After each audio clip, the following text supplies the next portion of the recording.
Board of Trustees to order. Please let the record show that all 7 trustees are in attendance. This meeting has been duly called and notice of meeting has been duly posted for time and manner required by law.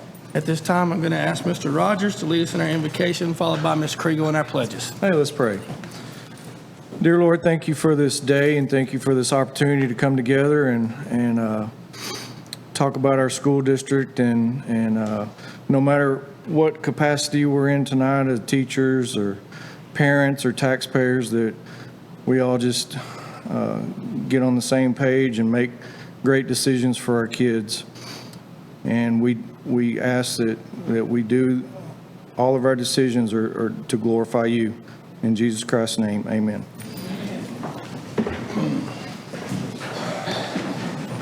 I pledge allegiance to the flag of the United States of America and to the republic for which it stands, one nation, under God, indivisible, with liberty and justice for all.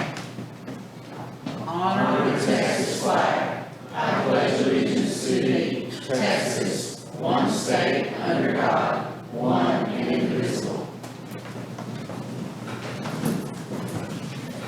Okay, next item on our agenda would be recognitions. Do you, Ms. Bridges? All right. So, Board, we've honored a number of, a number of our athletes at board meetings this year, but I thought at the end of the year it's only appropriate to honor a final, very special group of athletes. These students are our academic all-state honorees, meaning that they not only have the athletic prowess to be varsity athletes, but they have some of the top grades in the state. A lot of our kiddos couldn't be here tonight, but there are some here. So as I call your name, please come up. Girls track, Emily Mackle, Takia Granger, Emma Curry, Mariel Camargo Terrazas, Allison Moore, Maya Williams, Brooklyn Baskin, Ella Brown.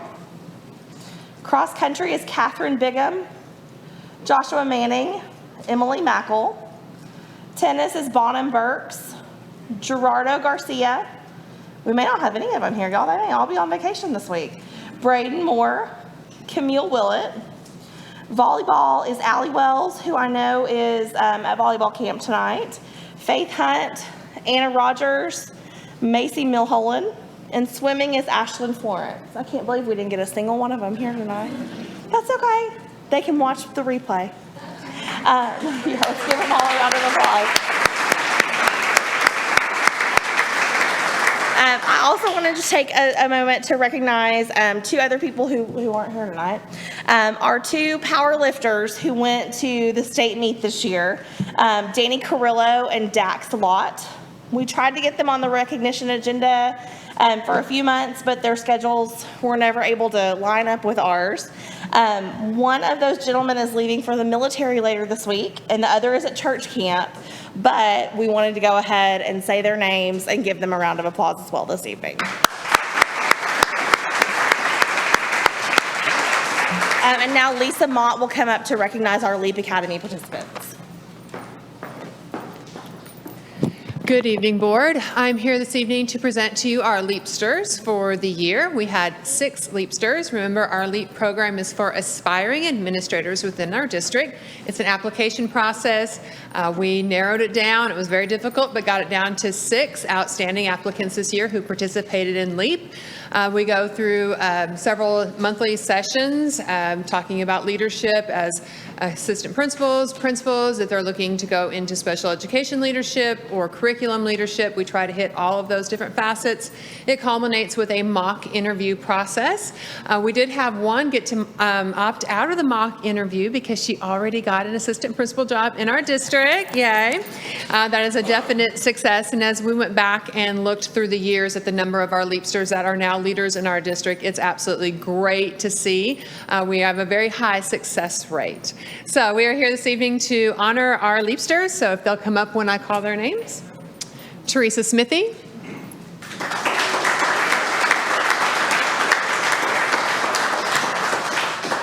The one that didn't have to do the mock interview, Miss Bartage, and she is the new assistant principal at Felty.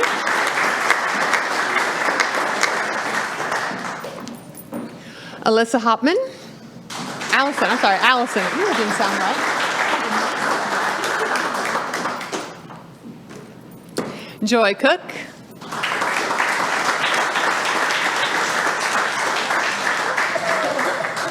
And Stephanie Reaper.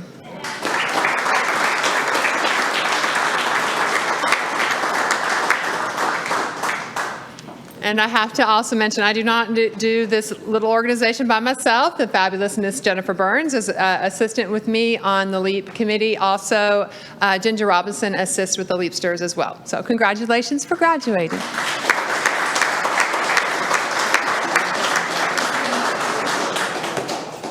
I knew you were going to make me.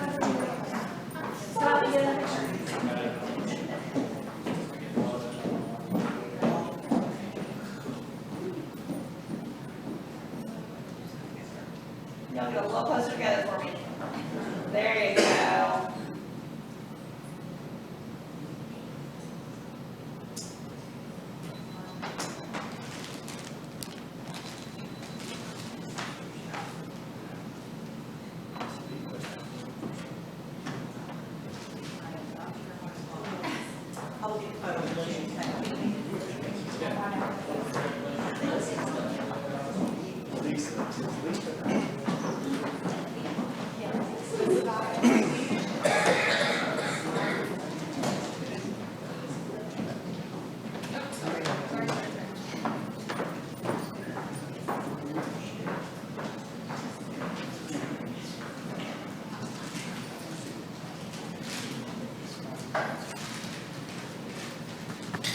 Okay, next item on our agenda is our open forum.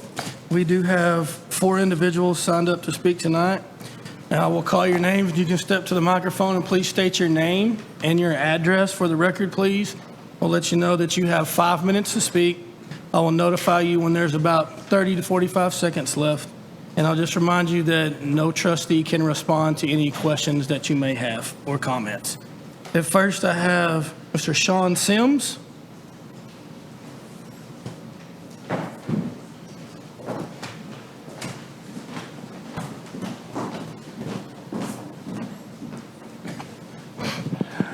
Good evening. Sean Sims, address 2525 Highway 360, apartment 3036 in Euless, Texas. I was asked by Gina to come and, as I understand, there's some talk of trying to get gymnastics started in your school program. I'm the men's gymnastics coach at LD Bell High School in Hurst, and also I'm the president of the Texas High School Gymnastics Coaches Association. High school gymnastics started in Texas in my school district back in the 60s. The athletic director had a very firm belief that gymnastics would carry over into any sport and had gymnastics going from elementary on up. Currently in the state of Texas, we have 50 high schools that have gymnastics. If you look up officially, we're not a UIL sport, so officially we have 0. But the reality is we have 50. We have about almost 450 boys in gymnastics in high school in the state, and almost 500 girls. In the private club part of gymnastics in Texas, we have about 1,500 boys and 12,000 girls. So there's a lot of gymnastics around the state, and it would be great if we could get another high school in there. State championships this past year, we had almost 50 boys at this qualified for the state meet, and almost 130 girls qualified for the state meet. As far as the Waxahachie commitment to gymnastics, it varies from district to district. Some districts have a full-on budget, some don't. Some have on-campus facilities, some don't. So there's a lot of variance as to what y'all could do. I think that's about it. Okay. Thank you very much, sir.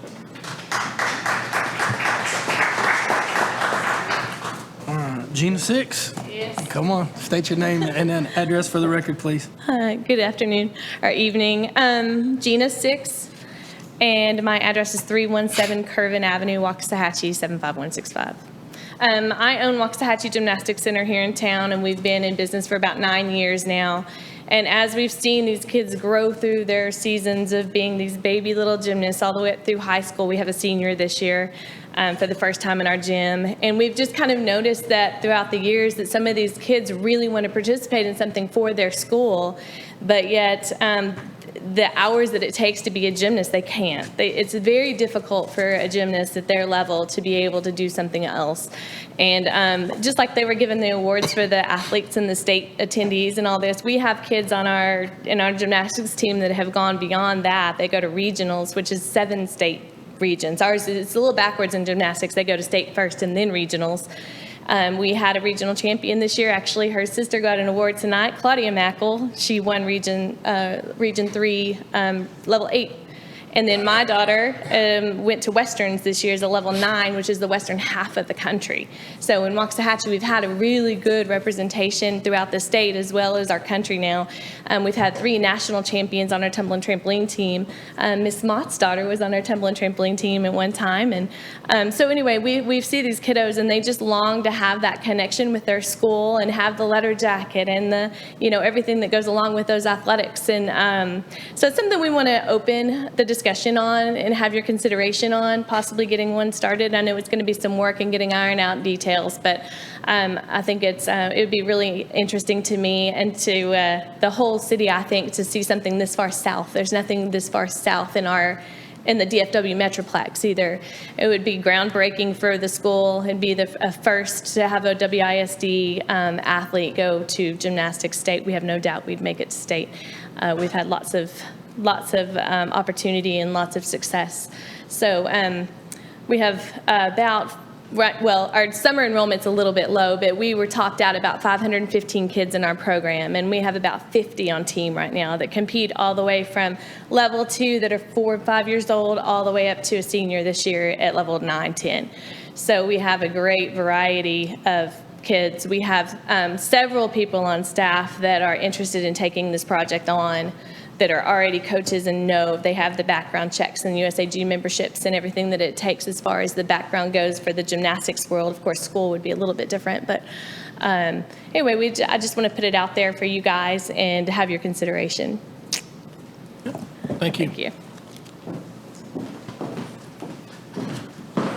Okay, next we have Melissa Olsen.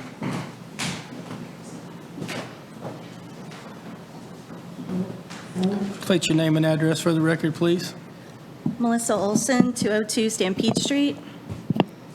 Okay, I get really nervous. Sorry, this is weird being on the side. Okay, so basically I just wanted to come and give you guys some information and let you know why I have been concerned. I'm here as a mom and just want to, I guess, teach and tell you some of the stuff that I've learned. This information is coming from the USGS, which is the United States Geological Survey, and please try to stay awake, it's pretty dry. But the USGS Environmental Health Mission Area, EHMA, through its integrated programs, the Toxic Substance Hydrology Program and the Contaminant Biology Program, will continue its non-regulatory, non-advocacy science throughout 2019. There's no conspiracy. I think everything happened as it should have happened. I think, however, the TCEQ just doesn't test for these substances. They only test for about 9 or 10, and they're just metals.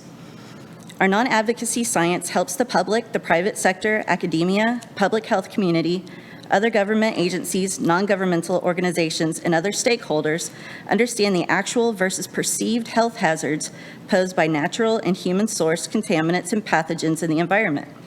This integrated science objectively informs stakeholders about decisions to minimize or clean up priority health hazards posed by environmental contaminants and pathogens needed to safeguard the health of humans and wildlife.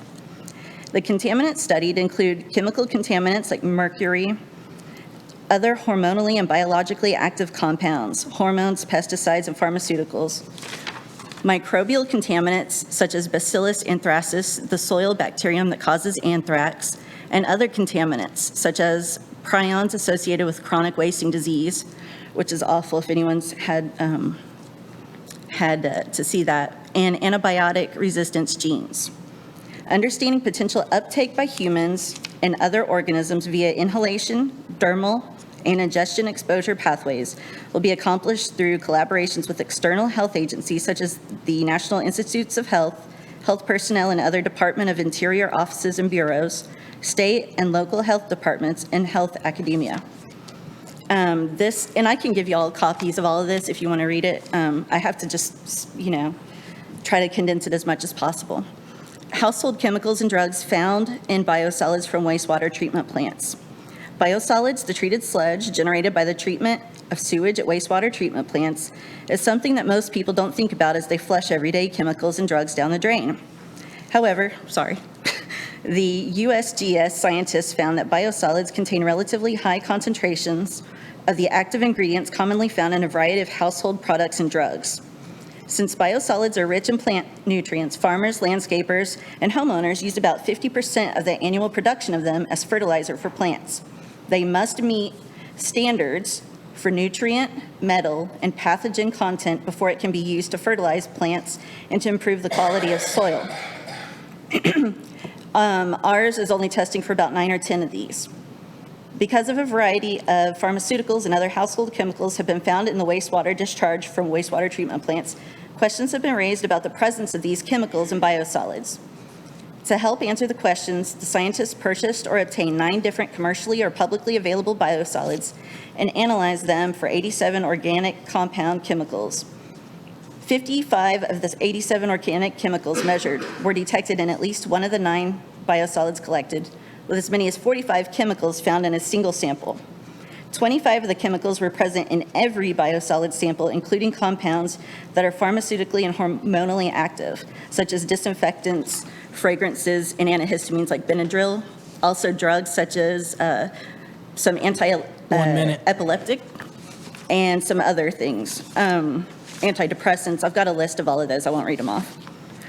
The biosolids were more than similar, but the types of contaminants and their relation to each other did not vary greatly between the biosolids tested. They have an article, Commonly Used Chemicals Transported to Agricultural Fields Through Municipal Biosolids Application. This field plot-based study shows that chemicals we commonly use are transferred from our homes to wastewater treatment plants and subsequently transported in biosolids. The scientists confirmed that rainfall mobilized chemicals from municipal biosolids amended agricultural fields directly to runoff. Most, 14 of 17 of the chemicals examined, were present in edge of the field runoff and not depleted in concentration, even after 3 simulated 100-year rainfall events. I'm probably out of time. On the button. Ms. Olsen, if you could leave a copy of that, I'd be happy to make a copy for the board members. Okay, thank you. We can get that back to you. If you could give it to Ms. Bridges, Yeah, I'm sorry I didn't bring a copy for everyone. because I know you were, because of the time limit, you were having to kind of skip over, so. Yeah. And I think she can get it back to you before you leave. Thank you. Thank you very much. Okay, and finally, we have Mackenzie Bryce. Please state your name and address for the record, please, and I'll remind you, you have 5 minutes to speak. I will let you know when you have 1 minute remaining. Go ahead. Mackenzie Bryce, 219 Monticello Drive, Waxahachie, Texas, 75165. Hello, everyone, and good evening. My name is Mackenzie Bryce. As stated, I'm the new student body president for Waxahachie High School. First of all, I just want to thank you for the opportunity to be here and to speak in front of all you awesome people. I just want to thank you for the new building, the new high school, as well as positive changes such as the dress code, such as gym shorts, sweatpants, and earrings for boys. It feels like we have been waiting so long for these changes to occur, and for them to finally happen, it's insurmountable. So I thank you for that. I also want to thank you for the enforcement of the IDs, as stated in the last 2 weeks of school. During these last 2 weeks, I feel like more kids have worn their ID badges than the entire school year combined, and it really makes the school a safer and efficient space. So again, I thank you for that. Now, with the new school comes new kinks, and I am here to address some of those kinks and offer solutions. So first, I would like to address the incident with the collaboration furniture. Now, for those of you who do not know what that is, collaboration furniture at Waxahachie High School is furniture placed on the corridors of the first and second floors, and it is used for things like independent study, group projects. Sometimes it's used for media filming, and as well as seating areas in the mornings. Now, due to a recent incident with 3 freshmen, it was caused the removal of the furniture from the second floor. Now, I understand the punishment of the 3 freshmen because, of course, they were the ones who caused the incident, but I do not believe for the student body it is fair to remove the furniture from the second floor, as that furniture was used by the other 2,500 students in the building, and as well as myself, and that space was used for kids, especially if there were new kids. It was used for them to just calm down and focus in the mornings.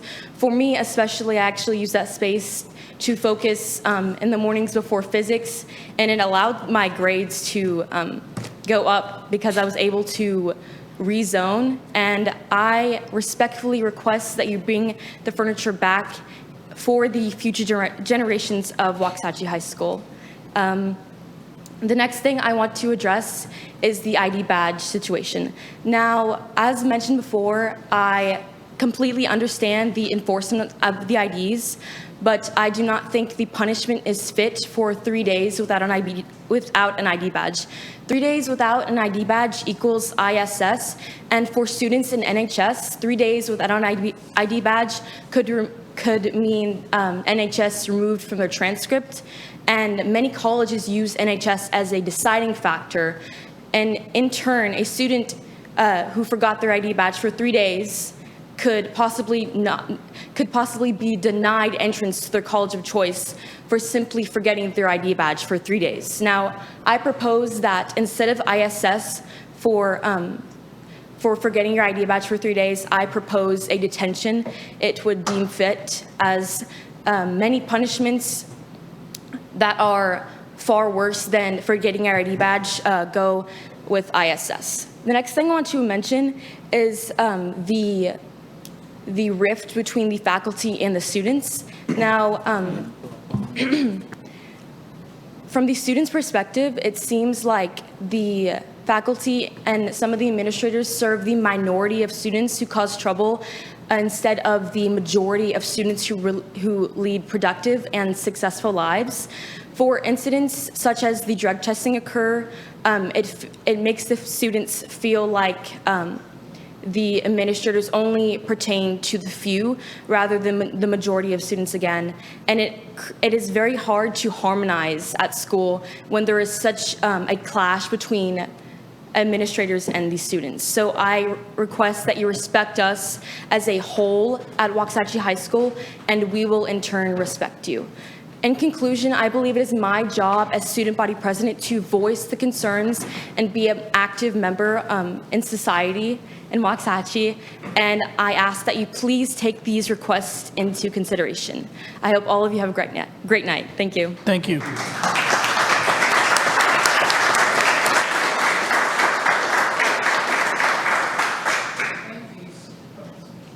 Thank you so much for showing all of us what great kids we have at Waxahachie High. you. Good job. You tell your teacher you should get an A. Thank you. Okay.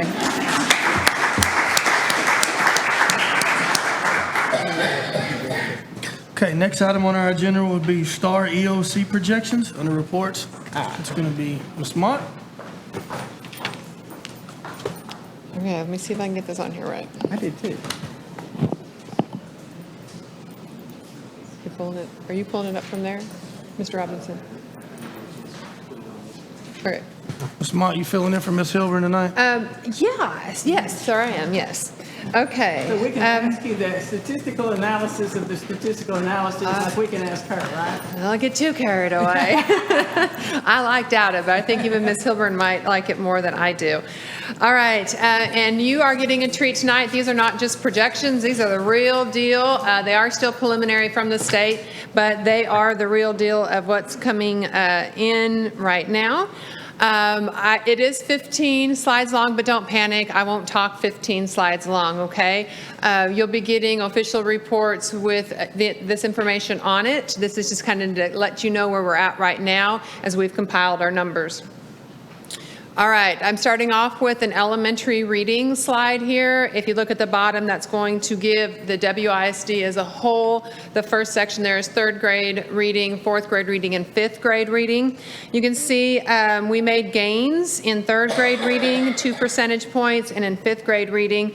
If you'll take a look at those 5th grade readings, they are strong all the way. Every campus is in the 90s. That was after the 2nd administration, so that's a great job to all of our elementary campuses. 4th grade, we did see a little bit of a dip in our numbers, and 3rd grade is holding on strong. I tried to put some gains in there, the percentages from last year to this year, so you can take note of those. Also, just to let you know, we were very, very close on our predictions from our DCAs this year, which tells us as a curriculum department we're really doing well with our testing. There were not any surprises in the data as it came back. Now, that's not to say that everything is positive and rosy, because we still have areas to work on, but we were not surprised at our scores. They're running very consistent with DCA scores. Here is elementary math. Gains in 3rd grade. Notice the very large gain at North Side, 17 percentage points. That's a fabulous gain. 4th grade math, these are disappointing. However, they were predicted by our DCA scores. And then, of course, 5th grade math holding steady. All those are very solid scores in the 90s after the 2nd administration. Here's our 4th grade writing. It did hold steady. We had some gains on campuses. Shackelford and Clift saw very nice gains, as well as Felty. And that's one we're continuing to work on. Elementary science saw a 2% gain overall. Northside, once again, with a very large 11-point gain. And moving on to the junior high level, you can see gains there across the board in 6th and 7th. Of particular note, 7th grade reading at Findlay saw a 10 percentage point increase. And these, once again, are just at the approaches level. Okay, so that level of just passing. I did not report tonight on the meets or the master's level. These are just your approaches number. Here is a 7th grade writing score. We're up 1 percentage point for the district. Of course, Coleman jumping in here, right in the mix with our other campuses. Findlay saw a very nice increase in their 7th grade writing scores. Here is junior high math. Nice gains in 6th grade, holding about steady in 8th grade. Howard saw a very nice gain in 6th grade math as well, with 11 points. Findlay, 7 points at 7th grade. Do I need to give you all a little bit more time, or are you all right? Okay. Junior high social studies. I am a little bit proud of this one, just a little bit. We had last year, we really struggled, and we dropped below state average last year at a 54, and it was very disheartening, very disappointing. We started this in October. I went into Findlay in October, and we set up some different things, worked with our teachers a lot. Our teachers responded. They were just absolutely fabulous. And so we see a rebound at Findlay of 11 percentage points. That's a huge gain in 1 year. Howard, they really took a hold of everything that we were trying to do, everything we were implementing, their anchor charts. They worked really hard. They saw a 16-point gain. And so we're really, really happy with those gains. That's 9 percentage points overall for the district. And in 1 year, that is a big gain. That will put us back up at or maybe a little above the state averages. Of course, I don't have those compiled yet. These scores just came in today. But those are nice gains for us in 8th grade social studies. We will continue and start off in August with the things that we implemented at the end of this year. Okay, junior high science, we saw a 6 percentage point gain overall for the district. You can see those gains at Howard and Findlay, and look at there, Coleman jumping up at the top of the pack there. So great job to Coleman. Moving on to Algebra 1, I'm particularly on this screen proud of the work at Waxahachie High School. They increased 6 percentage points in just the approaches level alone. What is not shown on here, once again, is the meets and masters, and Waxahachie High School had incredible scores in Algebra 1 on all three levels. Great work by Miss Shelley Lynch there at the high school. There's other, overall, we had a 4% gain. Global contributed a 2% gain there. Our junior highs do test Algebra 1, EOC, a limited number of students, but there are their scores as well, and they're always rock solid. That's our top level of math students at the junior high level. All right, here is biology. We held pretty much steady in biology. As a district, we were just down 1 at 86%. English 1, a little bit of a gain. This one's a struggle too. We're right at the state average, but of course we want to be above that. A 1 percentage point gain there at Waxahachie High School. Global holding steady at 95. Once again, we didn't have time to get all the state data in. We just got these scores about 9 o'clock this morning, so we'll report back to you with state averages. English 2, we had a 2% gain there overall at the district and 3 percentage points at the high school. And so lots of good things going on there as well. And here's another one I'm especially proud of.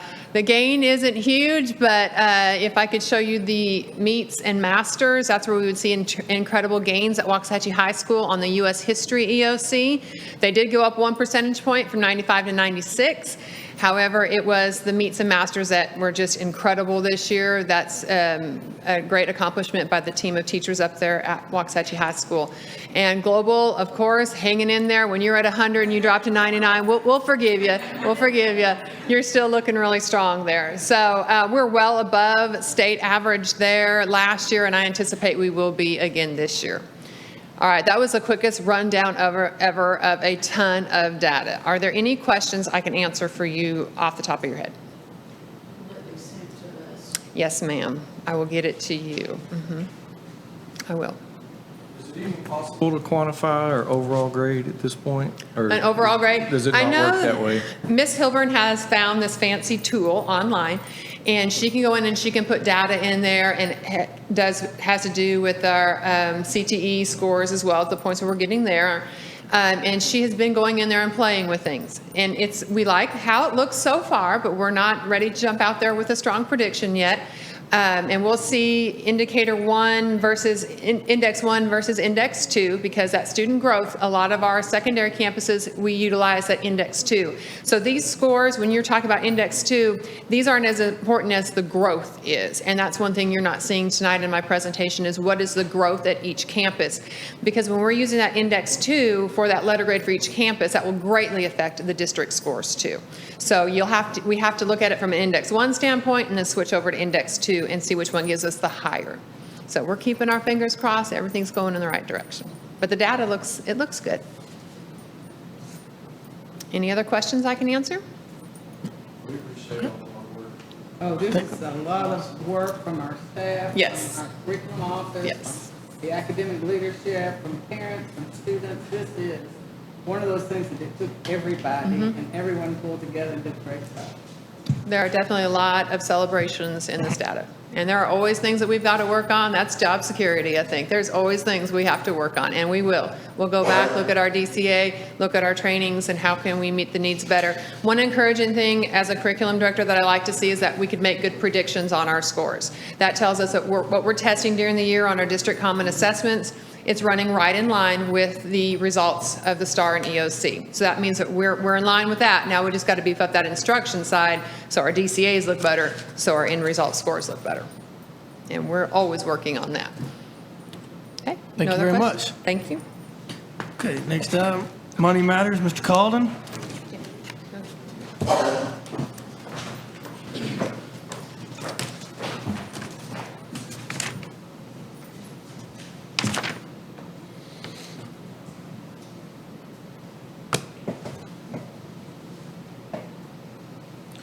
Good evening, Board. Originally, you remember a while back, we started on a 5-part journey of training pieces This one originally was going to be state funding, but the state kind of threw a wrench into that. So stay tuned, state funding will come later. So instead, we're going to do a real quick budget overview. We happen to be getting an Amber Alert Apparently, on multiple electronic devices. The Amber Alert to pass. Anyway, so with the budget, I want to talk a little bit about some of our strategies. This may be a fault of mine, and I will fully admit it. I tend to be very conservative when it comes to budgeting.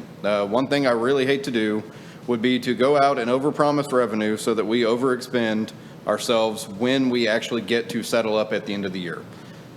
The way I'm looking at it is if we're conservative on student attendance, we're conservative on enrollment, the worst thing that's going to happen to us is we will have a little bit of extra money in the summer that we can go around and tackle some of the projects and some of the priorities we have at some of our buildings.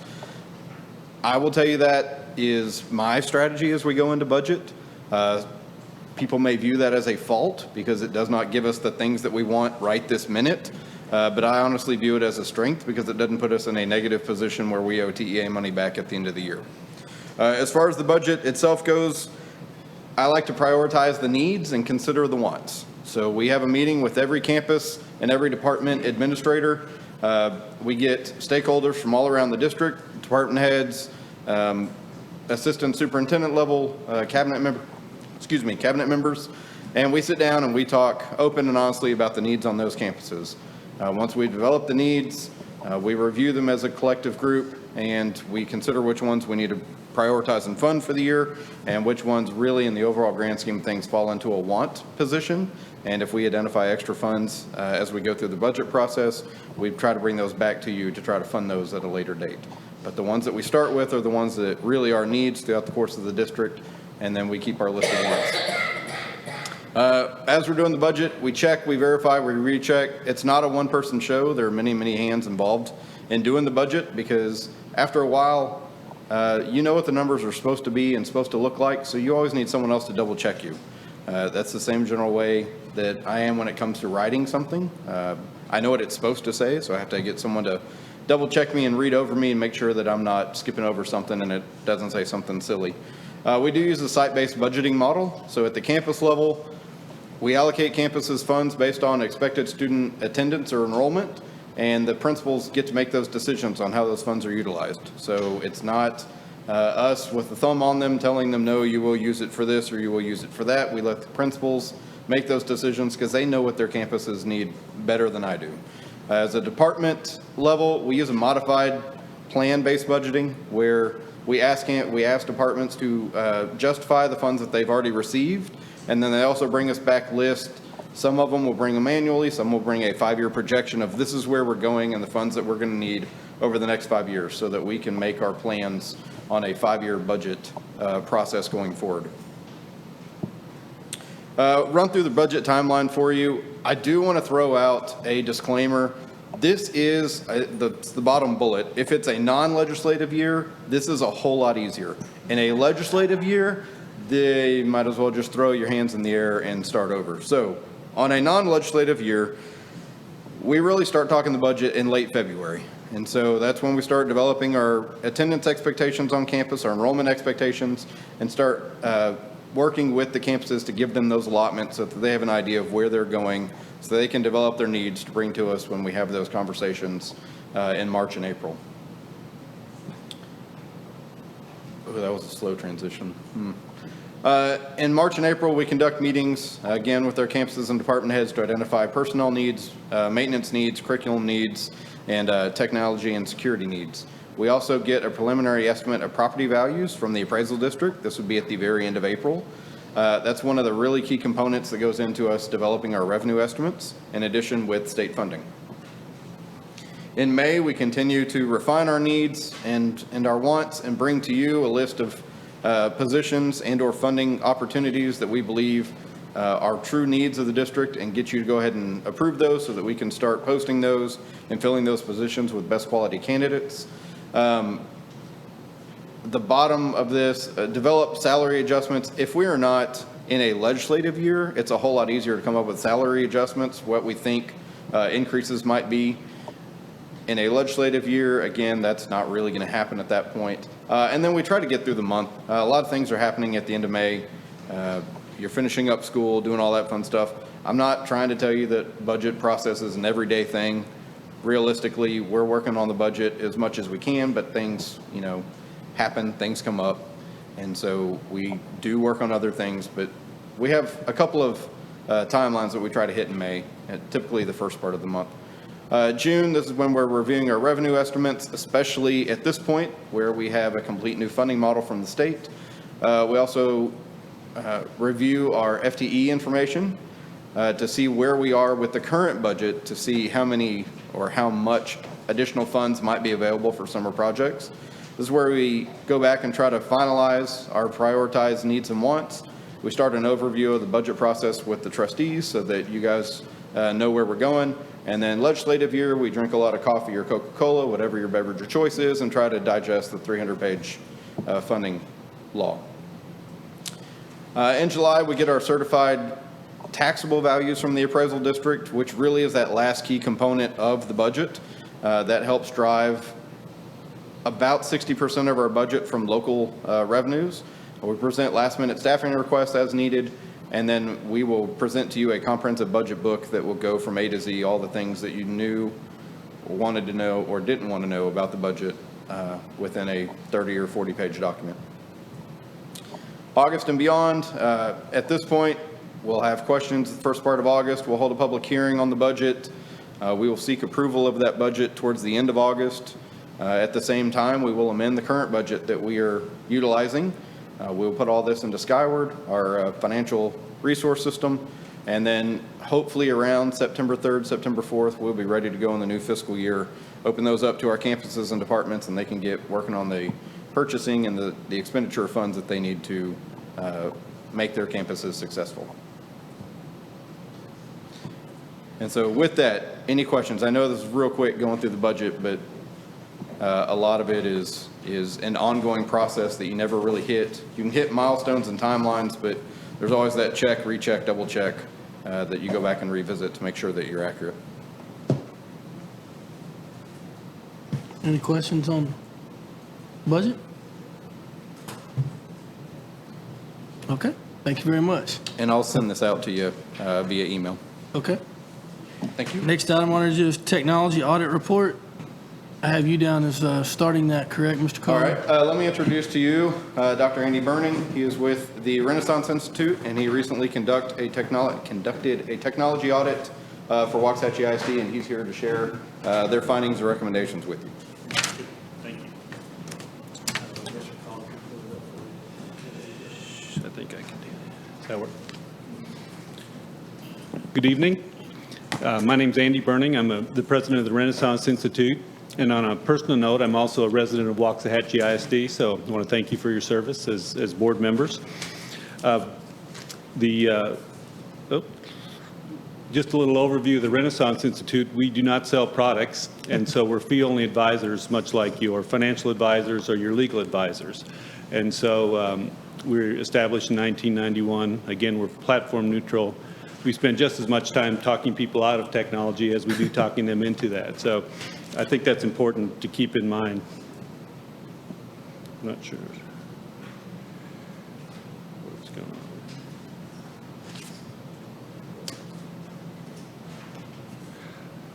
on. The goal for tonight was to go over the report. I'm assuming you've read the technology audit report that we submitted, and so I won't repeat that as much as I'd like to go over a few of the highlights and come at it from a bit of a different angle. I will say that we had 7 advisors here in the district, all with over 25 years of experience on this audit. And our final recommendations, again, it's more comprehensive in the report, is to develop a framework for the role of technology in WISD. And that means to sharpen your focus. You're doing a lot of things, and we highly recommend that you sharpen the focus. We recommend you remedy some connectivity issues. So there's many places on the campuses that are having some connectivity issues that have to be remedied before you can go any further. We recommend implementing a learning management system Just like you have a student information system, a business information system, a learning management system is the backbone of any learning organization. And we'll talk more about that in a minute. Implement integration strategies. If you don't have specific strategies, then you kind of had volunteer use of technology. You typically have a very small percentage of people actually using the technology. It's kind of wasteful. Keep your focus on privacy and security. That's a huge issue right now in education as well as every other sector, to be monitoring security and privacy, especially if you're using free programs. And then formalize your support processes.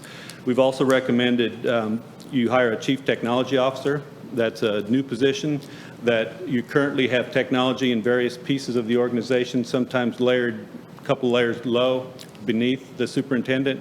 And I don't think you're going to fix these things we're talking about unless you have a single authority of technology that's a cabinet level position.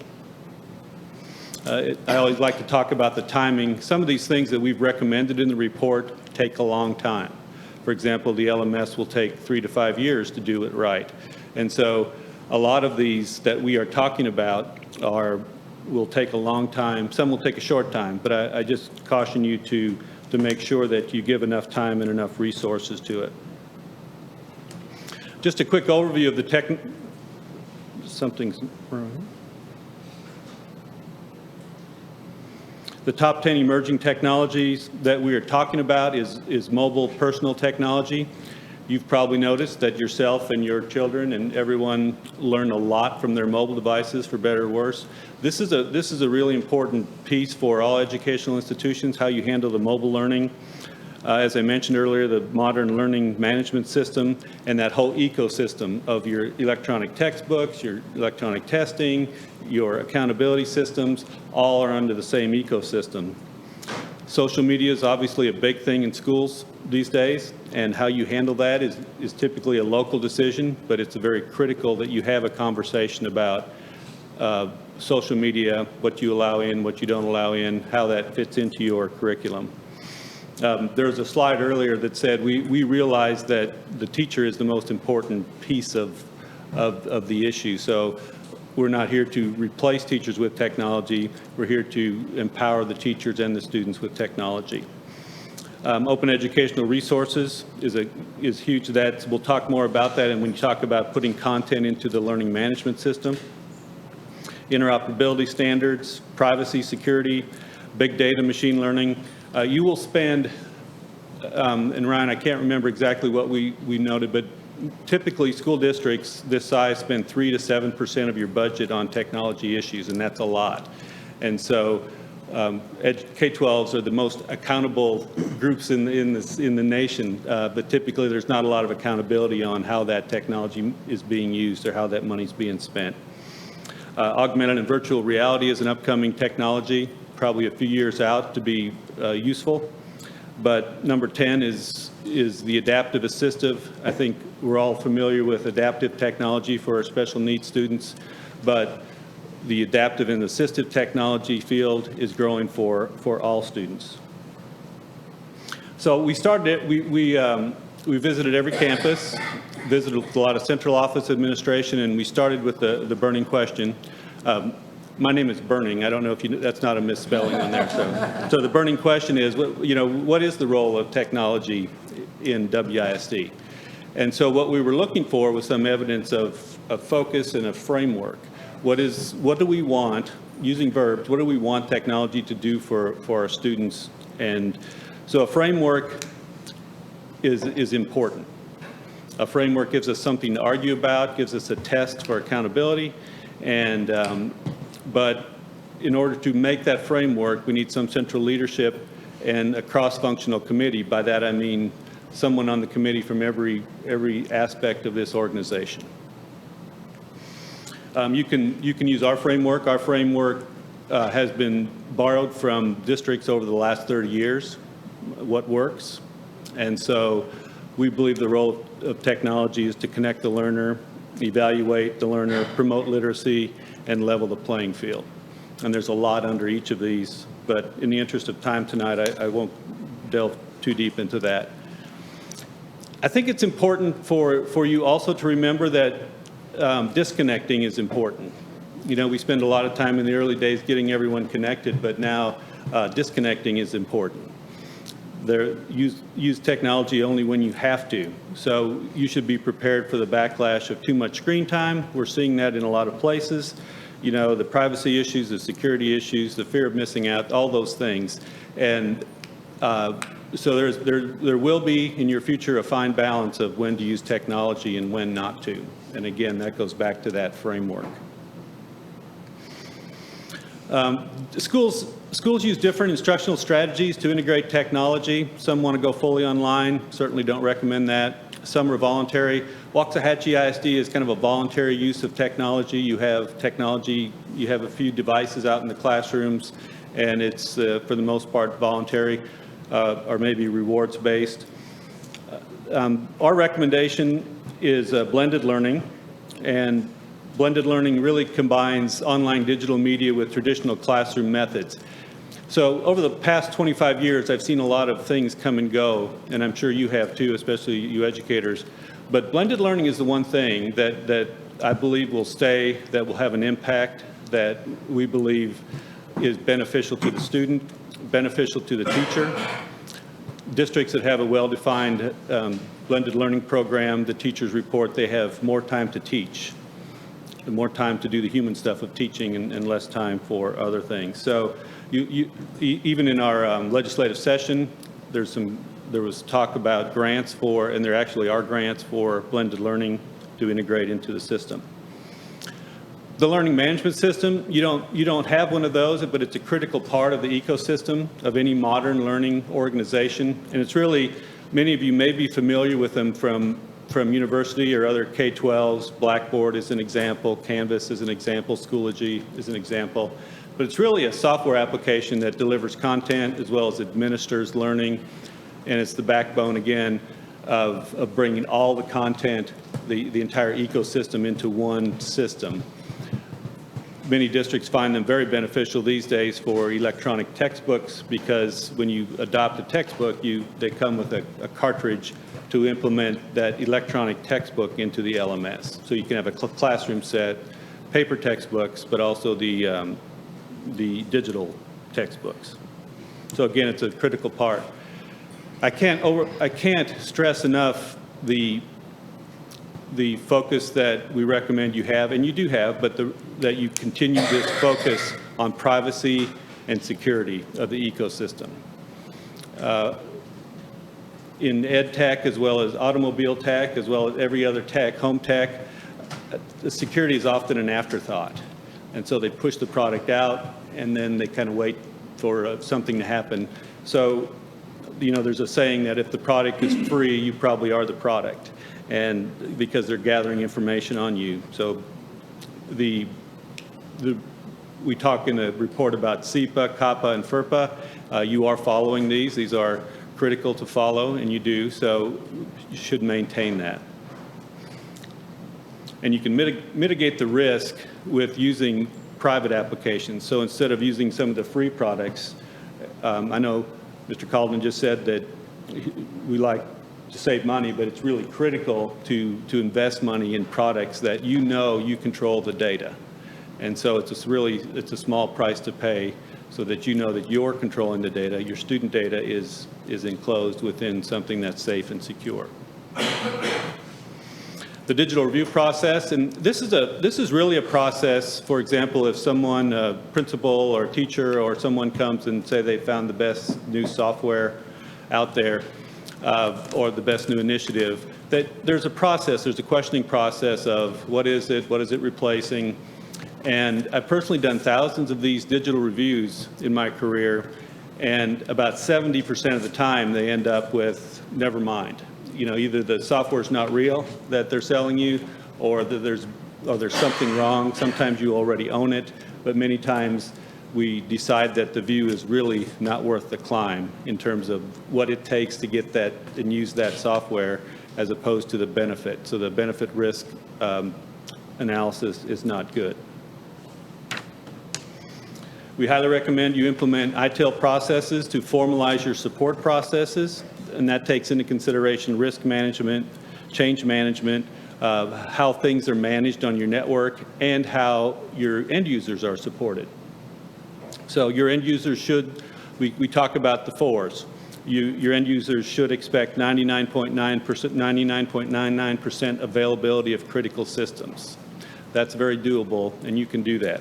And you should expect 99.99% positive feedback on the use of technology in the district. That's achievable. You can do that.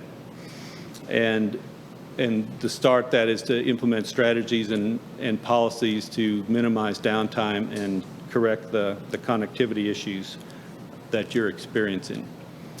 So that was a quick overview. Again, I hope you've read the report. I have my contact information. I have to leave shortly after speaking to speak at another engagement, but I would be happy to answer any questions or comments that you have. Any questions for Dr. Bunny? And board, as with the other audits, thank you. As with the other audits that we do, we'll be working on an improvement plan, year 1, year 2, year 3, because one reason we get these results is so that we can be better, and we will be working with you, sir, quite closely to make certain that it's the most expedient and wisest choice. Technology costs so much money, you know, you hate to misstep, but thank you. Good. Thank you very much, Dr. Bunny. Okay, thank you very much. Next item on our agenda is advanced academics. Ms. Mott, you're up again. Yeah, we're paying her extra this week. I'm back. All right, let me see if I can find this one on here. Nope. All right, guys. Oh, there it goes. Okay. Yeah, it's a. No, it's not a PowerPoint. No.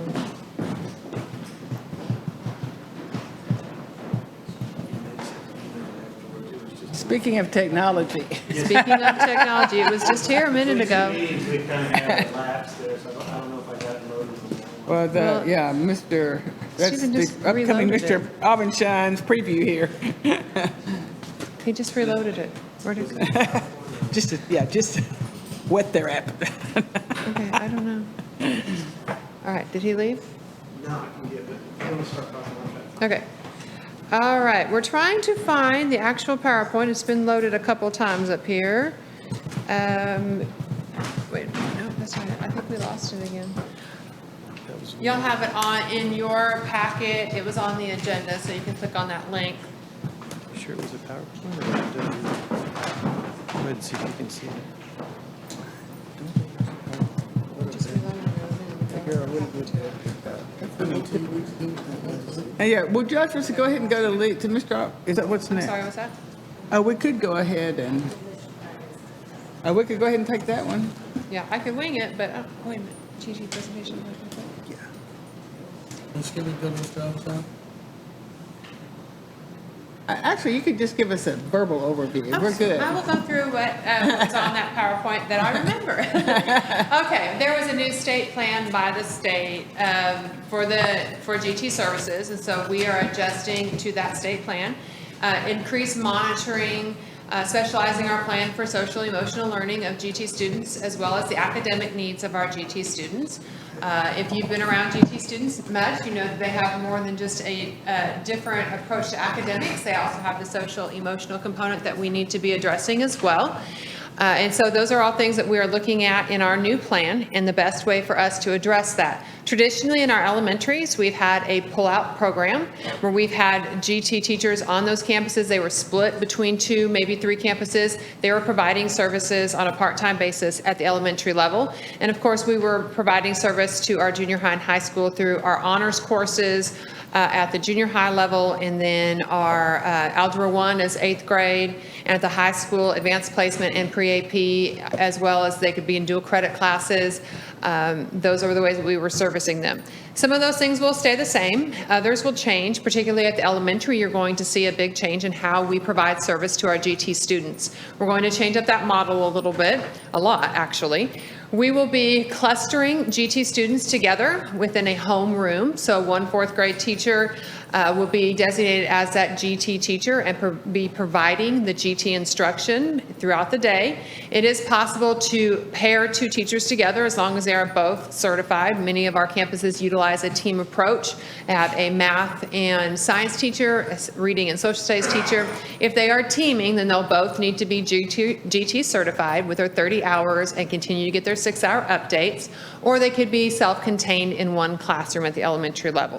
All right, we will be developing a plan for each GT student, very much similar to an IEP that we see for a special education student. It addresses their strengths and their weaknesses and their plan, different presentations and projects they may do, things that we want to improve and grow them in. Some areas would be included on that plan. And so each student will be developing a plan through the fall. We'll work with their current teacher from this year because we'll need their input for that plan, as well as next year's teacher or teachers, and then the GT specialists that we are recouping from the campuses and bringing them into curriculum. And they will be working with our GT teachers to develop these individualized plans for our elementary students. Those will be developed by semester. After the semester break, we'll be coming back, making sure that we have good polish on those plans, making sure parents were notified by their classroom teacher of what their individualized GT plan is. Okay, so that's kind of a rundown of how it's going to look on the elementary level. Also, in addition, those GT specialists that are housed now at curriculum, they will be working with those GT teachers to make sure that we are meeting the needs of our GT students, meeting the needs on those plans that we developed. They'll be looking at curriculum and how they can enhance it to meet the needs of those students. So their roles are going to be very different this next year, where they were hands-on with the kids all the time in the past. Now they're going to be more hands-on with the teacher and helping support the teacher to implement for GT students. Okay? At the junior high level, things don't look a whole lot different, other than we're going to try to cluster students together more. So the GT group of kids, the plan is to have them travel together. It's easier for that GT teacher to meet their needs if there are 10 of them in a classroom versus 2 in this classroom, 1 in my next period. If we can cluster them together, that is our plan at the not only the junior high, but the high school level as well. Of course, at the high school, we continue with our pre-AP and AP coursework for our GT students. The curriculum department is looking at developing DCAs that will meet the needs of our GT learners, and not just on that minimum expectation of STAR and EOC. So we're developing our DCAs to help meet the needs of our GT learners as well. Those teachers, both at the elementary and the secondary level, will need to be identified by campus principals because, of course, they have to have a higher level of training. They'll need their initial 30 hours as required to be a GT teacher, and every year they have to do a 6-hour update. We are asking if those are experienced teachers with at least 2 years, hopefully working with a GT population of student. And there may be additional trainings that we ask them to receive, and the curriculum department will work with them to get that training. Trying to think of anything else I wanted to share with you off that PowerPoint. Pretty good? Okay. Any questions I can answer about those changes? It is going to look pretty different at the elementary. We are hiring an advanced academics director, and we're hopefully going to get a really strong person in here. I know we'll get a really strong person in here that sees that vision and that plan and the change that we need to make. So that's still on my agenda in the next week or so to start that interview process. Any questions for Ms. Mont? I do have one question. Okay. It's probably too early right now to the numbers, but sitting here listening to you, what will that do with sectors? Is that going to overload the other classrooms? Well, that's a good question. We're going to work with our elementary principals. We want to make sure, number one, you can't have too many GT students in a classroom. So we'll be working with them to see where that tipping point is at, and we may have to pick up another GT cluster teacher if that's necessary. It'll be a campus by campus decision. Really, the balance plays out really nicely when you can spread it across 3 or 4 classrooms, which we have at most of our elementaries. When we looked at preliminary numbers, we could balance them out pretty good. Yes. But if there are too many, then we'll have to flow over into another teacher and make sure that teacher is certified to teach those students as well. There's 2 philosophies. One, you can take your 4th grade that there's just 14 of them and fill up the rest of the class with highly achieving students who may not be identified as gifted. And then there's the multi-grade grouping too. So we have several, there are other options than that too, but trying to see how things lay out. But no, every teacher will have, like if there were just 3 kids, GT kids identified in a class, there would not just be 3 kids and students in that class. Thank you. Thank you, Ms. Mott. Okay, item E, project manager report.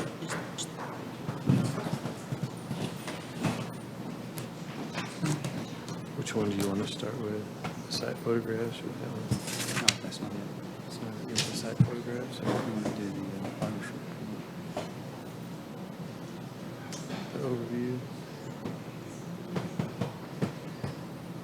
I'll switch it over. Okay.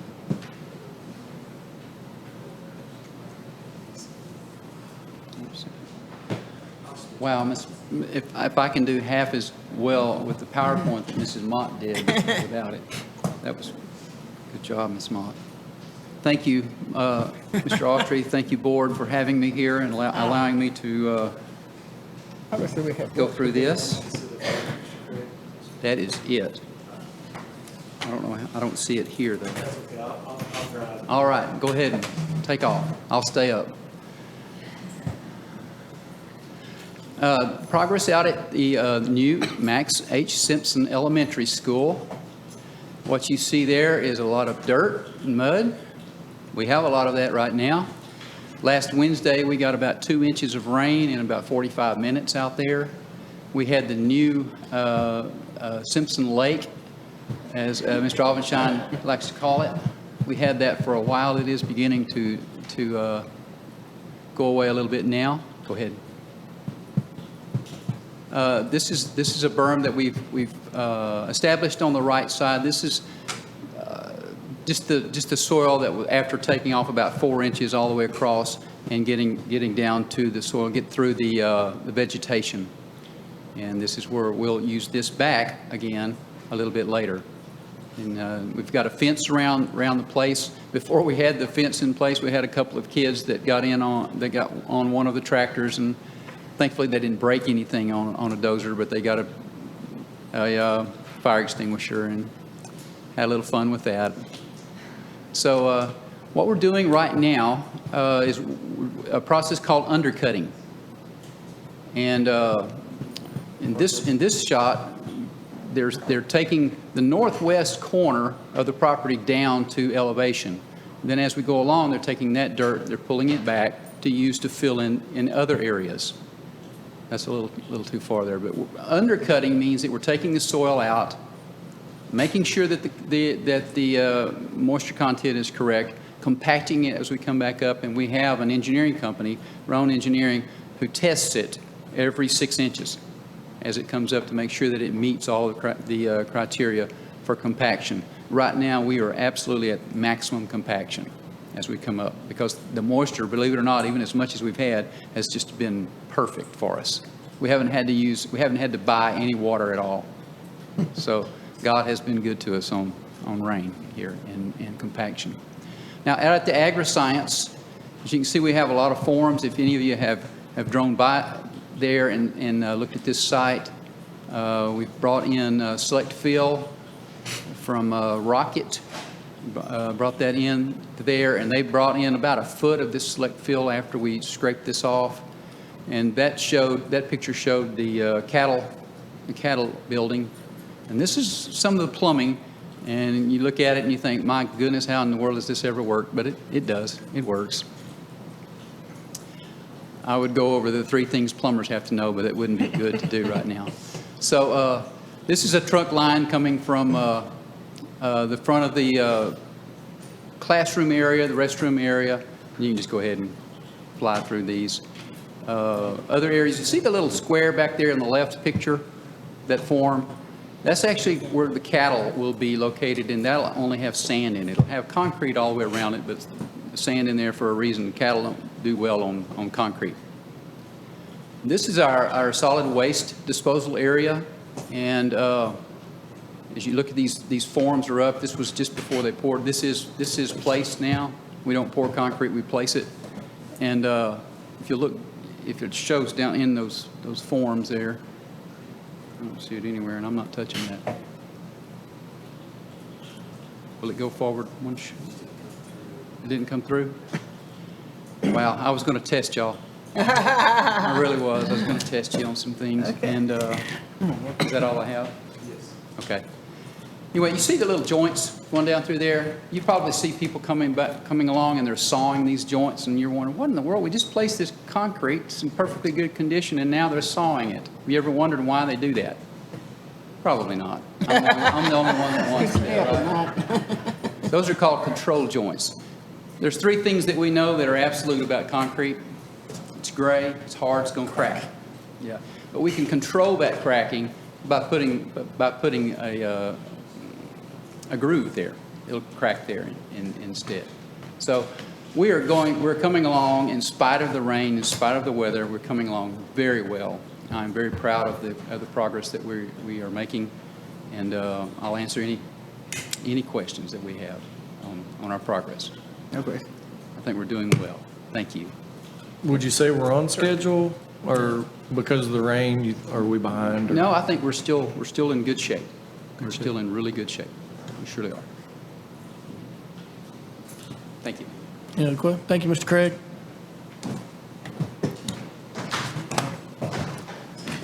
Item F would be method of elections. Is you, Mr. Aubenshine? Yes. Thank you, Mr. President. The method of elections throughout the state of Texas for school board trustees is governed in Section 11 or Chapter 11 of the Education Code. 11.057 is the base model for the method of election by essentially at large. And so WISD, Waxahachie ISD, has only ever had the single at-large method of elections by trustee. And so that at-large method means that just as we did in 2018, 8 members ran for 3 spots. The top 3 vote recipients are elected at large to the school board. This year, we had 4 trustees run for 2 spots. Next year, we will have 2 spots again if there's no change to our method of elections. And so Section 11.057 of the Education Code is that base model. Throughout Region 10, there are 79 school districts. 30 of those 79 school districts still use that base model, the at-large method of elections. The next more refined method of elections is the position place model, and that's governed within Section 11.058 of the Education Code. And position place are also elected at large, but they're elected by a specific position or place on the ballot, meaning that in 2018, we could have had positions 1, 2, and 3 with candidates running for either place 1 or position 1, place 2 or position 2, place 3 or position 3. It doesn't matter which one you call it, and school districts whether they call them places or positions, but it's the same. There are 44 districts in Region 10 that use this method. The means by which to change to this method are relatively simple. Ultimately, the school board, by resolution, makes the change. And you make the change 60 days prior to the election. It's effective. The biggest effect is that it's irreversible. Once a school district makes this change, it can't go back. It can't change, and the 11.058 of the Education Code makes very clear it can't be undone by your successors in office, meaning you can't change it and no one else down the road can change it. Generally speaking, the urban districts, the large districts with at least one 5A or 6A high school in Region 10 have opted for this method. And so you have in your board book, beginning at page 117, and then also on the screen, all of the counties and then districts alphabetically by county. And you can see Collin County, Dallas County, Denton County, the vast majority of those districts are using position places. When you go down to Ellis County, right there, you'll see that we have 4 districts, Ennis, Ferris, Midlothian, and Red Oak, that have adopted position place. We're the only large district, ultimately then, in our county that hasn't. The other districts with us are Avalon, Italy, Maypearl, Milford, and Palmer. The other type of election that school districts can choose or sometimes have chosen for them is single-member districts. Those then are districts where you actually draw geographic lines and have a geographic zone that each candidate runs from. Those are rare. There are 5 districts within Region 10 that have single-member districts. And what I said was some districts choose that model, and then also some districts have had that model chosen for them by the United States Department of Justice after a lawsuit. And so to do that change is actually more of a Herculean effort. You would have to have public hearings. You would have to post notice in the paper. You'd have to make a decision within 120 days of your election. And you would have to draw lines where utilizing the principles of one man, one vote, or one person, one vote, meaning that the 7 districts chosen, or in some school districts, 5 districts with 2 at-large, but all of those geographical zones would have to be within a certain percentage point of each other in terms of population, and you'd have to analyze your populations to make sure you weren't disenfranchising any particular minority group. And so that's like I said, a bigger effort, and sometimes it's not something that a district has chosen, but one chosen for them, and that's within Section 11.052 of the Government Code. All of this is located, at least the legal framework, within BBB Legal. That's WISD Board Policy BBB Legal. And then BBB Local is where each district, including our own, has identified the method of election. So if you went to WISD Board Policy BBB Local, you would see that we still have the base model that at-large election of trustee by plurality. And if you looked at any of the school districts within Region 10, you have this analysis that shows you what each of them are. But any other school district that you wanted to see, you just go to their board policy, BBB Local, and it will tell you that's the only thing that's in that policy throughout the state. I was asked by one board member about Mansfield, which is not in Region 10. Mansfield is also a position place district. But by looking at this list, it looks to me like you said the majority of 5A or 6A high schools have positions or places. In Region 10, there may be 2 districts that don't. Was that Carrollton, Farmers Branch, and Wiley? Right. I don't know if I missed another one. Yeah, the overwhelming majority of your larger districts have the position place. And so when you're looking at Collin County, Dallas County, and Denton County, you're seeing almost nothing but position place or single member. When you look to the more rural counties, you start getting up to Grayson and Hunt, Fannin. I think that's where you start seeing the return to the at-larges. And so Ellis, like I said, you can see Ennis, Midlothian, and Red Oak, and also Ferris that have done the position place. We're the only large district that hasn't done position place. And this is truly your policy for your board. What is used for the city council?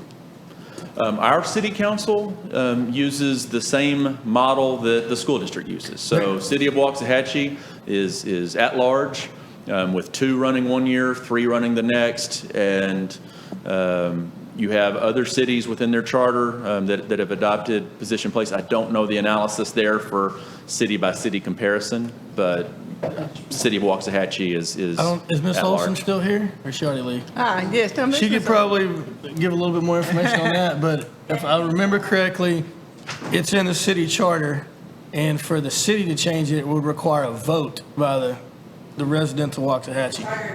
Right. You We can have the choose authority. it with just by a vote, a resolution of the board more than 60 days prior to the election. So, Mr. President, I know this is new information. What I would like to ask is if the next meeting, which will be on the 24th, I put it back on the agenda, because sometimes you think of questions after a presentation. Not that you didn't do a great job, but that would give the opportunity, in case other people ask you questions, that you could bring those back. And again, it will just be for discussion that it would be brought back. And for newer trustees, this was something that came up, I don't know, a year ago, year and a half ago, and it just kind of stopped, and we never really made a decision on what direction we wanted to go, so it was something that was brought back up that will continuously be talked about for at least a couple meetings to decide if we want to make a change or whatnot moving forward. So if, with your permission, I'll put it on the 24th agenda. And if anyone would like to, I mean, there's a lot more legal things. You know, Mr. Aubenshine can give you a history of all this, and you are free to call him and have a private appointment and get all the information and let him opine about. I welcome it. Any other Go with your questions or own comments from Mr. Aubenshine? I'll make a comment. Go ahead. Just from my understanding and from what I've learned over the years, you know, the smaller districts having the at-large, that's just, a lot of them just have that because they're small, because a lot of times you can't find enough people to run for school board. Go to the barber shop and recruit people. Right. So anyway, but it definitely looks like, I think, other than, what did we say, Carrollton Farmers Branch and, Wiley and Rockville. yeah, And Waxahachie. yeah, and Waxahachie, we're right up there, so, and there's pros, I think there's there's pros and cons each way, so I think it'd be great to research it more. Okay. So we'll bring it back at our next meeting? Will do, sir. Okay. Any other questions or comments? Thank you, Mr. President. Thank you very much. Okay, item G, environmental analysis for Waxahachie High School property. Mr. Craig's return. This is his third time before you tonight. Third time. Thank you again, Mr. Autry, Board. Would like to go over some of the background, and we've had concerns that have been raised in our county about the placement of the dewatered human waste on the field where the high school was constructed. The authorities that regulate and indeed follow the application of dried sludge or dewatered human waste are TCEQ, which is we're talking about in our area here, TCEQ, which is the Texas Commission on Environmental Quality, and the Trinity River Authority. Both entities are highly concerned with what is introduced to our land and bodies of water in our state, and this is their main purpose for existing. Both of these governing authorities have decided to allow the application of human waste as long as it is done within the guidelines and restrictions they have set forth. Both agencies have inspections to ensure that the guidelines are followed, and those inspections were done during this time. Landowners must ask for and provide the proper information to these regulatory entities before human waste can be applied. All required criteria were followed and are available for the public to view through the proper requesting mechanisms. Now for the crux of the matter here. Waxahachie also hired a third-party professional engineer to conduct WISD's tests on the land. The soil was tested more aggressively, according to TCEQ, than they require, and it was found to be free of any harmful contaminants. I'm going to go quickly through the reports that we got from our professional engineer that we hired, and this individual or this company is in Ennis. I don't know them. I'd never heard of them before this. I don't think anyone else has. So this is truly a third-party inspection. And this is a Phase 1 environmental site assessment. And be sure and understand that Phase 1 is what this is, okay, that I'm talking about. As we go down through here, there's some acronyms that you need to remember. Okay. No. All right. So go ahead, and there's an introduction there. If I could. So this is not doing anything here. Please.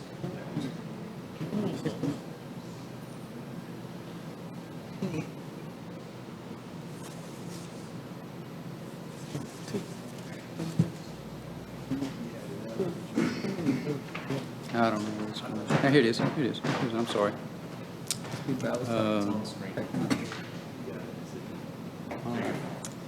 So the school district bought 317 acres of land out here, and the AEEE, I'm going to call it AEEE, AEEE, stands for the American Energy and Environmental Engineering, Inc., and this is the company in and Ennis that we hired. And Mr. Russell R. Simpson was the one that did this report. I'm sorry? From American Energy and Environmental. Oh, okay.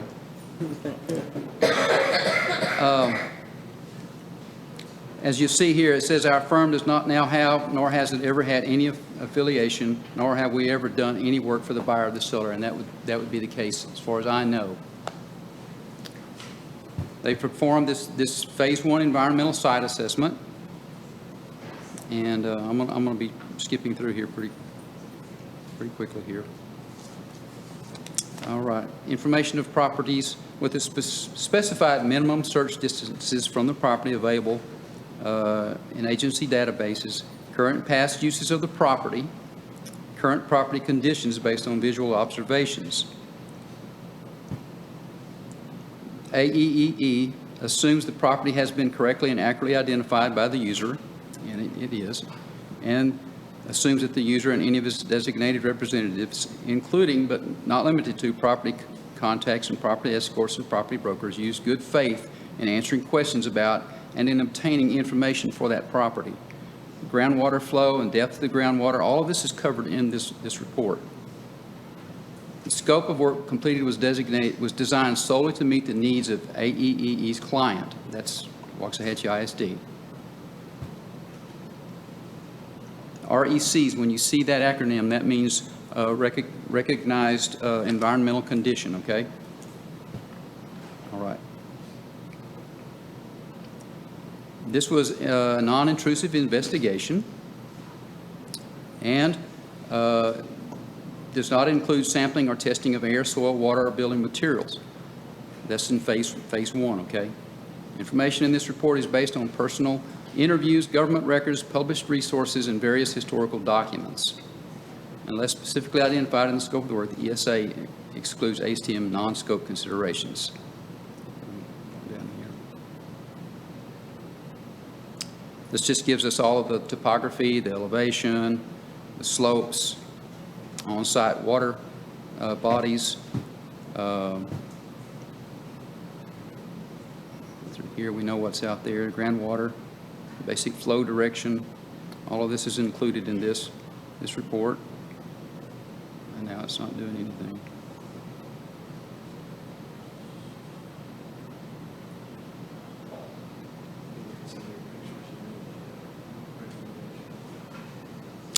Let's go to this. I don't know what it's doing. Lost it. There we go. This is what the land looked like before we built a $118 million building there. The western part of this was an area, I don't know if you remember, where there was an old house sitting back in there. You can kind of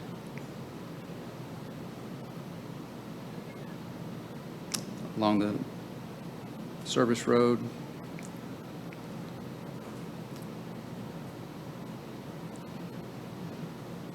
These areas here have been cleaned off since. We lost part of that. All righty. So basically what we have here is the TCEQ required testing. They did the testing. Even when this bioproduct was applied to the land, it was tested during that whole time. And there are records of how much, where it was put, and all of this kind of thing. It met all of that criteria. So I don't know, as far as Waxahachie ISD is concerned, we did all that we could do. We did our homework. We even went above and beyond that, and we hired a professional engineer to come in. And basically, this phase 1 inspection says, okay, do we detect anything that tells us we need to look at things more in depth? And the answer was no. TCEQ had gone through it. They had said that it met all of their criteria. When we talked to them about a week and a half ago, they said that they were doing a desk review of this. And they said, we still see nothing. In fact, your report, the professional engineer went above and beyond even what we would require. And so there's nothing, there's no odors, there's nothing that they would go by, that would tell them we need to do more. They didn't see anything. They have a whole list of items that they tested for, and it all came back as no report or zeros. And I'm so sorry that part of this didn't come through. This is not a trick question, but do we know the last year that biosolids were supposedly applied to this property? If I'm not mistaken, I think it was 2013 or 14, somewhere in there. 2013, Yeah. 2014? Now, this report was done in late February of 15, and then we bought the property April 15 or something like that. Spring. Yes, yeah, spring of 2015. So they were reviewing it, when you asked them last week, they were reviewing it how many years after the original report, and they're still saying, not to go, but that they're not, TECQ reviewed it. If the original application was in 13, we did the 15. TCEQ ultimately didn't open a investigation because there was no allegation when just looking at everything that's been made of concern. There's no allegation that any of its rules have been broken or any of its rules have been violated. And so it did a desk review just to determine whether testing should commence. TCEQ ultimately determined that it does not believe testing should commence. Now, that doesn't mean that we don't have capacities outside of TCEQ, but TCEQ ultimately is the authority which governs environmental quality within this state. It is the Texas Commission of Environmental Quality. So they're our guide. We've had an engineer that we retained go out and look. The engineer, after phase one, said no need for further testing. TCEQ, the entity of this state which governs environmental quality, said ultimately they found absolutely no violations at any time from what Trinity River Authority did with the product, with what Renda Environmental, the company that actually then took the product and then applied it to the land, that the farmer, Mr. Campbell, no violations and no continued concern, and that they're not aware of any actual concern, something that rises to their level to be concerned to either open a matter or then do testing. So ultimately, they're not coming to do testing, nor are they requiring testing. TCEQ is satisfied.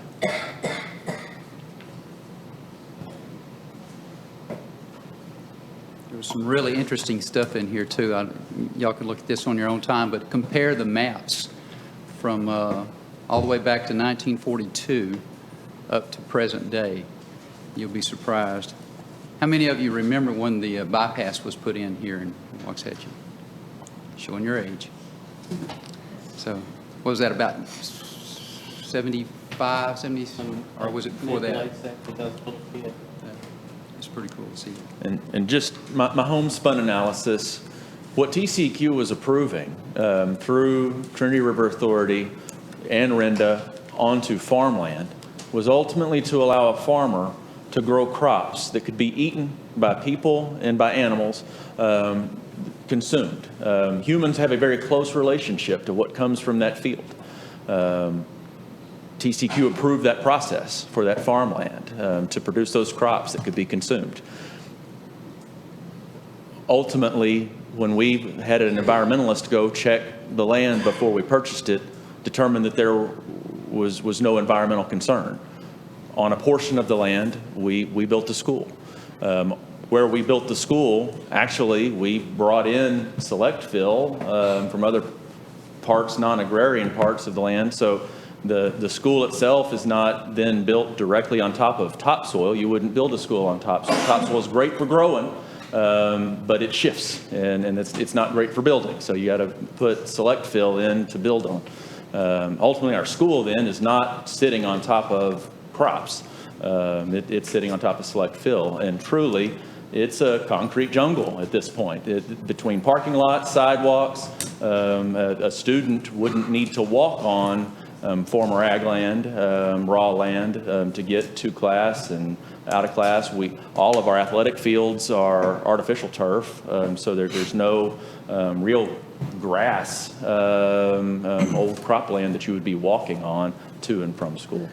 Truly, we're not aware of an active environmental concern at the school. Any other questions or comments? Okay, thank you, guys. Okay, next item on our agenda is item 5, will be our consent agenda. We have items A through J. As you know, we can take these all in one motion. We can take them individually, or if there's 1 or 2 items you would like to remove to discuss individually, whichever the board desires.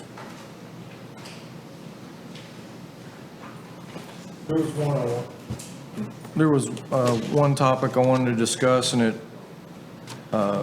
not specifically for the request of the agenda item, but just in general, how we conduct business when a... Which item is it? What page is it on? I'm Which lost. item, A through J? Which one? It's the one about the jazz band. Oh, C. Item C? Okay. But again, it's not specifically about the jazz band. It's more specifically about our policy to approve trips like this. For example, I think the expenditure totals about $24,000. Does that come out of their budget, or is that an additional expenditure that we're approving when we approve this consent agenda? Does that make sense?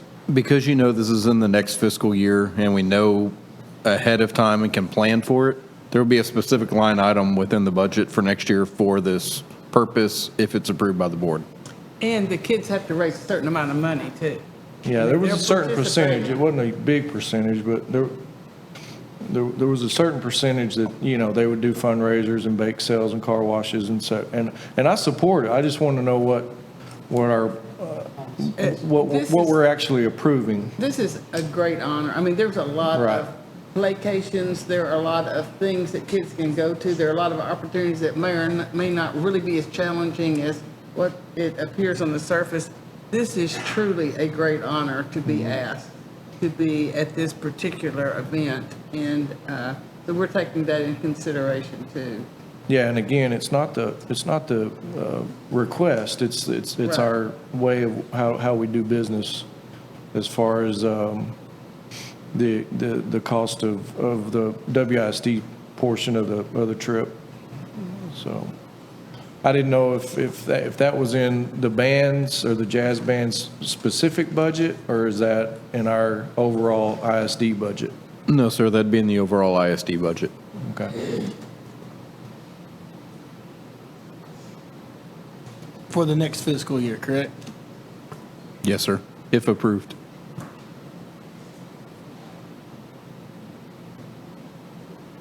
Okay. However you guys want to go about the consent agenda, I'll entertain a motion.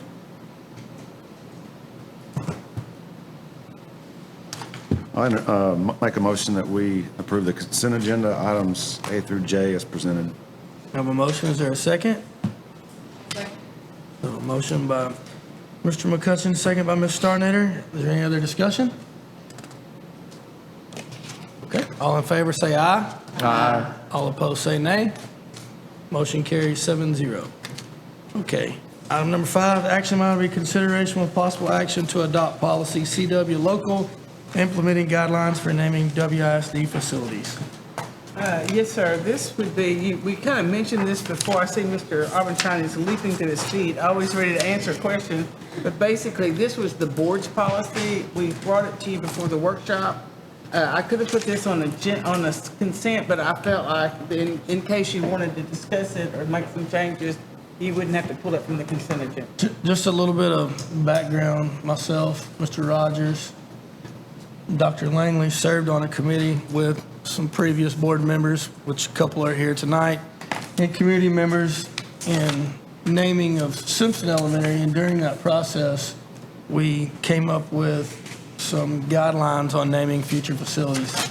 We got a lot of input from previous board members and community members. Kind of took notes, what everyone liked, what everyone didn't like from other districts' policies, and this is what we have comprised. So this is where we came up with this actual proposed policy. Go ahead, Mr. Robinson.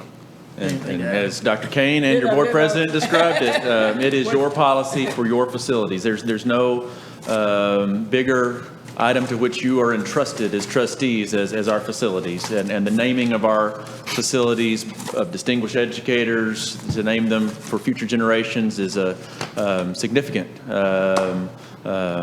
obligation and opportunity for you as trustees. So this is truly your policy, and Mr. Autry, I know, worked very hard. The base of this actually came from Katy ISD, and then a lot of input and things pulled from other ISD local policies. We did not previously have a formal CW local policy. So this has been brought to you. It was brought to you for your first review at workshop, though we didn't actually get a chance to then take questions at that workshop, but it is ripe for your action if you choose to act, or if you have any questions, I mean, we certainly can address those. And this would be put in the board operating procedures. Anyone see any questions or comments on the proposed policy or something they'd like to add? Go ahead. Okay. I think this is covered in the section that talks about naming a facility for a person, number 3. So if we chose to name a facility, say for like a national figurehead or something like that, right? I mean, it could be, in other words, we aren't just saying. Correct. We could have Ronald Reagan Elementary, Yeah, okay, and I don't gotcha, mean to gotcha, just yeah. pick a president, Yeah, okay, but yeah. Abraham Lincoln Elementary. Right, you could- right, you whatever. could- Okay, yes. okay. And then one other thing I thought of, and this is just something that I remember hearing a story about a long time ago. I think there was like an O.J. Simpson Elementary School. I wonder about, what if the character, if you name a facility for someone who's still alive, and say something happens to the character of that person or whatever, is that something we should The consider? board always Is that- has the authority to Okay, change a okay, name okay. for whatever reason. Okay. I mean, And it has it been- sounds silly, but. No, it has you been never know. done before. And there are some Most districts that recently, only do yeah. deceased individuals for that reason. But as Dr. Kane said, absolutely, the board could then rename. It could rename one of its current facility. I'm not suggesting that's something that you're Right. considering, but yes, the board Right, like I'm always aware could of some rename. places that they won't name a facility after anyone unless they're deceased. Well, And that so- was, that was in a policy that were in some of the ones we looked at, and the committee was pretty adamant about that not being a requirement. And I will say, I was in one of those districts that had that requirement, and although that's on the safe side, just being the other night when we named it after Mac Simpson, the absolute joy, not only of the family, but of the people who've known the person and have been a cheerleader for the family, and Right. so, yes, having been in both, I think this totally outweighs. With TEA, our campuses are identified by number and name, and so if we ever locally change the name, we would keep that same number, so they would keep all the same records, that's just the name would change for the upcoming school year. Thank you. Okay, any questions or comments? Okay, at this time, I'll entertain a motion to approve item A, CW local. I'll make a motion, we approve CW local regarding guidelines for naming WISD facilities as presented. I'll second. A motion by Mr. Rogers and a second by Ms. Kriegel. Is there any other discussion? All in favor say aye. Aye. All opposed say nay. Motion carries 7-0. Thank you all. Okay, it is now 8:43. We will convene into closed session according to Texas Education Code, Section 551.001 at sec at 8:43. And we will have a new visitor in there. This is our first meeting with Ms. James. She's been practicing all day. She said she's got it down to 2 hours.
5:11. We will reconvene back into open session. The last item on our agenda would be our HR report.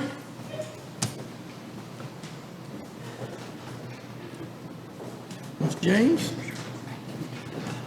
I want to officially welcome you for your first HR report. All for right, WSD. thank you. So, good evening. Want to ask that we approve the personnel. We need to, can you? Okay. Yeah, that guy. Okay, the personnel report be approved as presented by the superintendent. And I also want to say that we have two people here. Assistant Principal for Felty, Michelle Botas. And I hope y'all approve her now. And Assistant Principal from Wedgewood Elementary, Jeremy Bray. Sorry.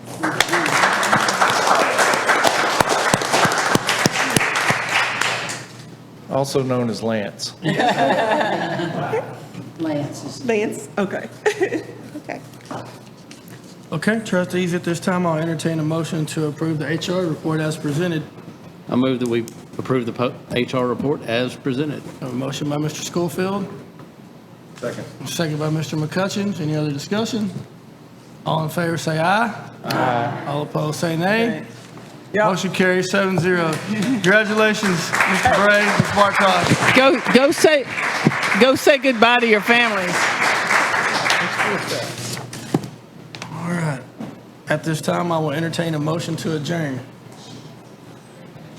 Mr. President, I'll make a motion to adjourn. And I'll Motion by Ms. second it. Starnader and a second by Ms. Kriegel. All in favor, say aye. Aye. All opposed, say nay. Motion carries 7-0. Has anyone ever said no?